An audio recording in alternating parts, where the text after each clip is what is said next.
Thanks, Lynn. I know what those dreams are all about.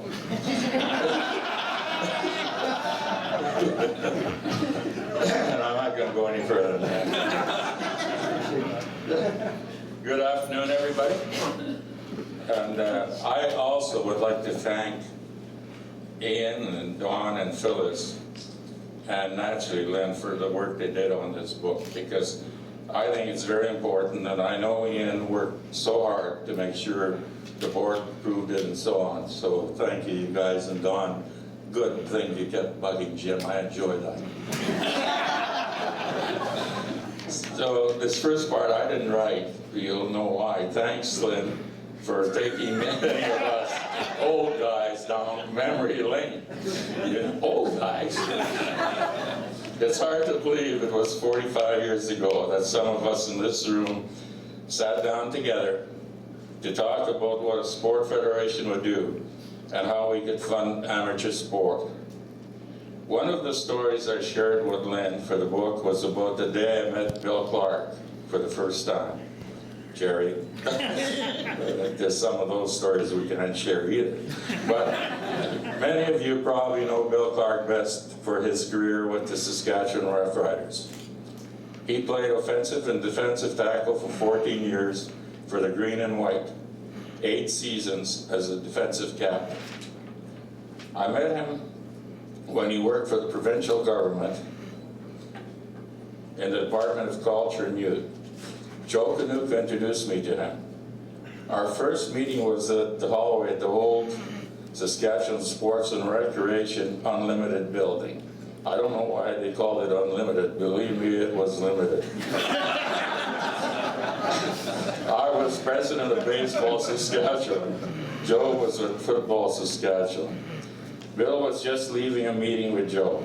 Joe had just made a strong case to these government guys that if there was to be a sport federation, they should have no role in the programming. Oops. These pages aren't coming apart. But its only goal should be to raise funds so that individual sport groups could run their own operations. I remember Joe asking me, what do you think Sask Sport should do for you? Are they going to tell you what to do? I said, no way. Funding is the only thing I want from them. I really didn't say that. I said, no damn way. Funding is the only thing I want from them. Bill knew from his talks with officials in the provinces for lotteries, officials in other provinces for lotteries were coming to Saskatchewan, whether the government wanted them or not. He knew Premier Alan Blakely and some of the people weren't happy about the idea of governments promoting gambling. It didn't take much for Bill to convince us that lotteries might be a good fundraiser for amateur sport. We had a little hard time convincing some of the other people in government that a bunch of volunteers from the amateur sports community could run a lottery, excuse me. They wanted a guarantee before they were willing to give us a first lottery license. I remember being in the Maritimes, this is true. It was in '74, and I think it was August, for a baseball federation meeting. And I was also, and had just become president of Sask Sport. Joe was on the phone with bank officials telling me they were going to fax me some papers to sign. Just a promissory note for $100,000. We had no money. We put our signatures up. If we would have lost it, I don't know what I'd have done.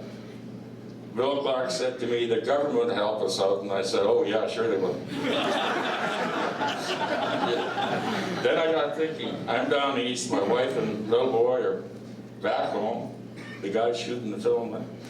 And I said, what the hell, all I can lose is my wife and boy, because I have nothing else. And about a year later, I'm just going to add this because it's kind of bad about dreams. I told my wife, everything was going good today, so I've told her about me signing this promissory note. And she knew I had debt at the start of the business, a house mortgage and everything. She said, well, what did you put up for collateral?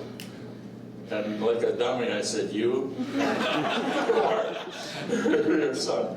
Anyway, that cost me sleeping on the Chesterfield for approximately 1 month. And history always repeats itself.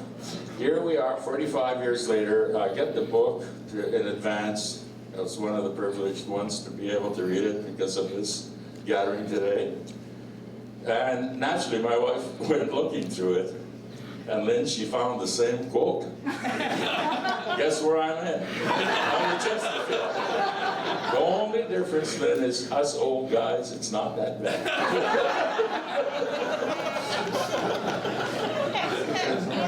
Okay. The rest is history. You have to read the book. There's much in there. I think you'll enjoy the book. It's not a pretty good read. It's a great read. And Lynn has captured our history, and thank you. I'll just end by saying that amateur sport has always been highly dependent on volunteers. We founded Sask Sport, and volunteers continue to provide direction for how lottery funding, not just for amateur sport, but also for culture and recreation, will be used. We have a good thing here in Saskatchewan.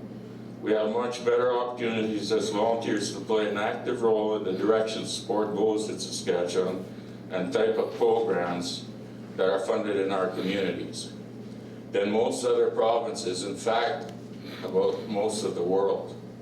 We have to share this story with the great generation of sport leaders and make sure they understand the role they need to play in keeping amateur sports strong well into the future.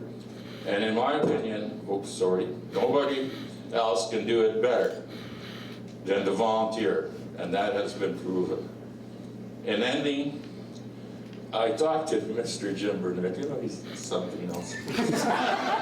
And I was saying, I said, thanking somebody, well, don't thank me and Paul. Well, I'm not going to.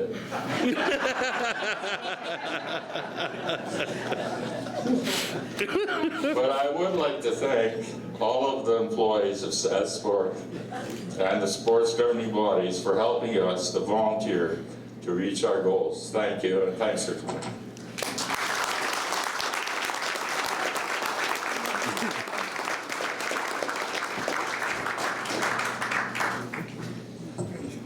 Thanks, Cas. Maybe before you sit down, Cas, on behalf of the amateur sport community, I'd like to present you a gift for your important role you've played in the history of Sask Sport and Saskatchewan lotteries.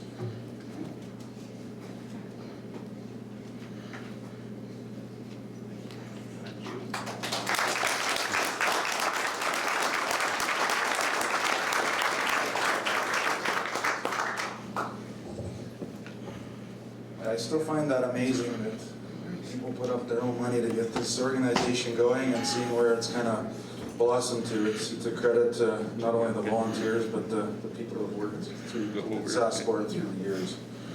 So I don't have to tell any of you in this room that sport builds healthy, active communities and enables individuals to gain life skills such as leadership, teamwork, and goal setting. It's not just about Olympic champions, hockey night in Canada, and pro football. One of the most important chapters in the book is the chapter that traces the history of some of the initiatives that have been put in place to try to make amateur sport accessible to everyone in our province. One of those initiatives is Kids Sport. I'm proud to say that any proceeds that arise from the sale of this book will be directed towards Kids Sport. I'm going to call on longtime Kids Sport champion and former Sask Sport president Don McDougall to say a few words.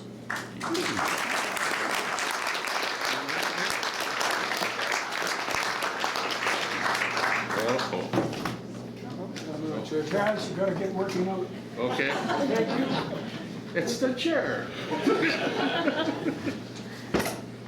Okay, I won't put it back in. Thank you, Todd, very much. And if you'll allow me 1 minute, and I will not thank Paul or Jim, but I am just very proud that my mother-in-law, Wilma Williams, was a big part of babysitting this group of clowns.